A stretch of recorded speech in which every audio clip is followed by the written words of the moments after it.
Public opinion consists of the public's expressed views about an issue at a specific point in time.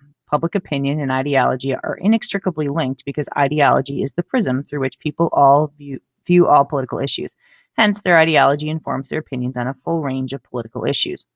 Indeed, the growing importance of public opinion has even led some political scientists to argue that public opinion itself is a socializing agent in that it provides an independent context that affects people's political behavior. Though we are inundated every day with the latest public opinion polls on television, on the internet, in magazines, and even on podcasts, the importance of public opinion is not a new phenomenon in American politics. Public opinion is manifested in various ways. Demonstrators protesting on the steps of the state capitol, bloggers posting their opinions, citizens communicating directly with government officials, perhaps by telling their local city council member that what they think of the town's plan to develop a recreational center, or by calling their member of Congress to indicate their opinion on a current piece of legislation, which you can also do through your Countable app. But another important tool that policymakers, researchers, and the public rely on as an indicator of public opinion is the public opinion poll, a survey of a given population's opinion on an issue at a particular time. Policymakers, particularly elected officials, care about public opinion because they want to develop and implement policies that reflect the public's views. Such policies are more likely to attract support from other government leaders who are also relying on public opinion as a gauge, but they also help ensure that elected leaders will be reelected because they are representing their constituents' view. So obviously, Barack Obama is not looking to get reelected. And so this is his public opinion poll as of September 2015. And clearly you can see that his disapproval rating is a little bit higher than his approval rating. If you go back here, this is right after the election, and that is referred to as the honeymoon period. It's a little bit closer up for you. Among the first efforts to gauge public opinion were attempts to predict the outcomes of presidential elections. In 1916, the Literary Digest, a popular magazine similar in format to today's Reader's Digest, conducted its first successful straw poll, which is a poll conducted in an unscientific manner to predict the outcome of an election. The term comes from the use of natural straw to determine which way the wind is blowing. So too does a straw poll indicate how the winds of public opinion are blowing. Between 1920 and 1932, Literary Digest correctly predicted the winner of every presidential race by relying on its subscribers to mail in postcards indicating their vote choice. The 1936 presidential election between Democratic Franklin Roosevelt and Republican Governor Alfred M. Landon of Kansas centered on one issue. However, the government's role in responding of the Great Depression. In effect, the election was a mandate on Roosevelt's New Deal policies.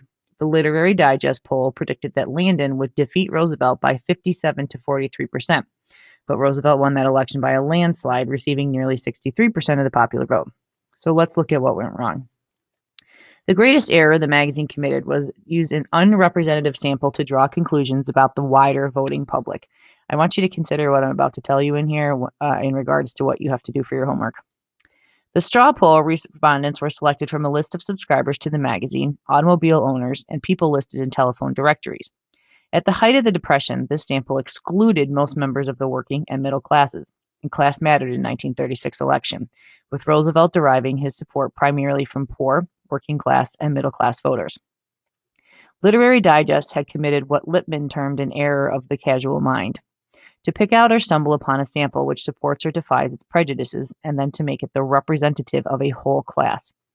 Note the similarity between Literary Digest's faulty straw poll and many of today's voluntary internet polls.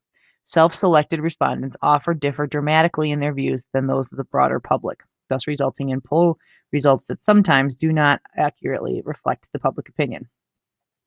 Although the 1936 election destroyed the credibility of the Literary Digest poll, it was also the watershed year for a young Princeton-based public opinion researcher named George Gallup. So let's look really quickly at, this is an example of a Gallup poll. It will say Gallup right there. Gallup's entry in political public opinion research was driven in part by a desire to help his mother-in-law, Ola Babcock Miller, win election as Iowa's Secretary of State, the first woman elected to that position. In 1935, Gallup founded the American Institute of Public Opinion, which would later become the Gallup Organization. Gallup's credibility suffered a substantial setback, however, after the presidential election of 1948 between Democrat Harry S. Truman and Republican Thomas E. Dewey. That year, the big three polling organizations, Gallup, Roper, and Crossley, all concluded their polls in October, and all predicted a Dewey victory. By ending their efforts early, the polls missed the swing of the third-party voters back to Harry S. Truman camp in the final days of the campaign. The organizations didn't anticipate that many voters would switch back to the Democratic nominee, who wound up winning the presidency. During his administration, Truman would sometimes offer a good-natured barb at the pollsters who had prematurely predicted his demise. And George Gallup responded in kind. I have the greatest admiration for President Truman because he fights for what he believes. I propose to do the same thing. As long as public opinion is important in this country and until someone finds a better way of appraising it, I tend to go right ahead with the task of reporting the opinions of the people on issues vital to their welfare. So, let me go back. This is an example of a Gallup poll. So anything that has Gallup on it, that's what you're talking, and that is very respected. I want to go back and look at this straw poll right here.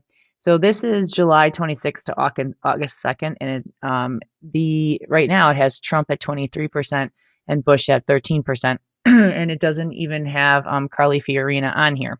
So you can tell that straw polls, they might be a great snapshot in time, but really you can't, especially this far out from an election, use them to predict with any kind of certainty.